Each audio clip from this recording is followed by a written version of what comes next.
માંડવી તાલુકામાંથી છૂટા પાડીને દૂરના ગામોને અરેઠ તાલુકામાં સામેલ કરવામાં આવતા ગ્રામજનોમાં ભારે આક્રોશ ફાટી નીકળ્યો છે। આક્રોશિત ગ્રામજનોએ વિરોધ પ્રદર્શન યોજ્યું હતું। માંડવી પ્રાંત કચેરી ખાતે મોટી સંખ્યામાં ગ્રામજનોનું પ્રતિકાત્મક ધરણા પ્રદર્શન કરવામાં આવી રહ્યું છે। સાલૈયા, ઘોડધા, રેગામા, કિમડુંગરા, દાદાકોઈ, કાલીબેલ, લાડકુવા, સાલૈયા ગામોના સરપંચો અને ગ્રામજનો હાજર રહ્યા હતા। અરેઠ તાલુકામાં સંમેલિત થવાથી દૈનિક વહીવટી કામમાં મુશ્કેલીની આશંકા જોવા મળી રહી છે। 7 ગામોના ગ્રામજનોનો 2 ઓક્ટોબરની ગ્રામસભાનો બહિષ્કાર કરવાનો ઠરાવ કરાયો હતો।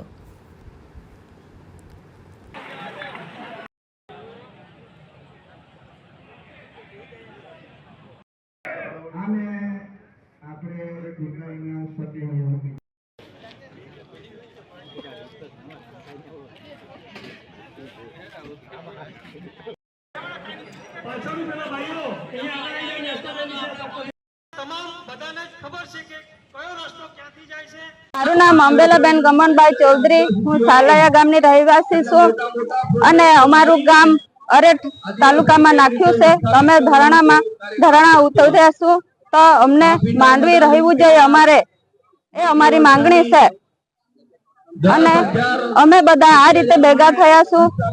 એટલે આ અમને ન્યાય મળે ત્યાં સુધી અમે ભેગા રહીશું અને અમને ન્યાય આપે ત્યાં સુધી અમે જંપીશું નહીં। હું ચૌધરી વિજયકુમાર બાબુભાઈ, સરપંચ શ્રી ઘોડધા।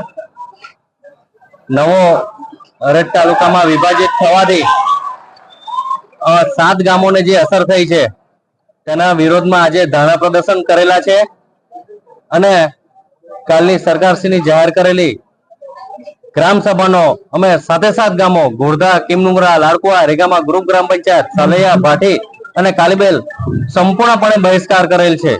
કારણ કે અમારે આ 7 અસરગ્રસ્ત ગામોના મુખ્ય તાલુકા મથક માંડવીથી 8 થી 10 કિલોમીટર થાય છે, જ્યારે નવો અરેઠ તાલુકો બન્યો એમાં સમાવેશ કરવાથી અમારા ગામોનું અંતર 30 થી 35 કિલોમીટર થઈ જવા પામે છે અને લોકોને પારાવાર મુશ્કેલી પડવાની છે।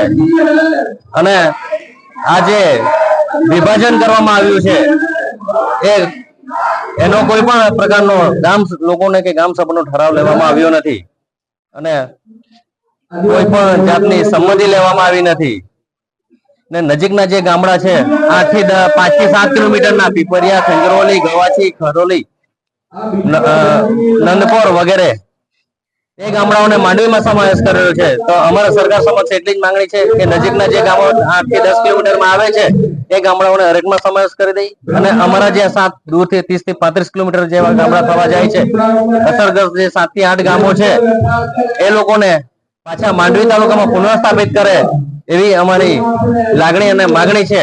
ને જો આ લાગણી ના સંતોષાય તો આજે ફક્ત આ પ્રતિક ધરણા છે, આવનારા સમયમાં રસ્તા રોકો આંદોલન કરવું પડે તે પણ અમે અસરગ્રસ્ત ગામો કરવા તૈયાર છે અને આવનારી તાલુકા અને જિલ્લા પંચાયતની જે કોઈ ચૂંટણી છે તેનો સંપૂર્ણપણે અમે 7 ગામો બહિષ્કાર કરવાનો નિર્ણય લીધો છે અને આવનારા સમયમાં ઠરાવ પણ કરીને સરકારશ્રીને મોકલી આપીશું।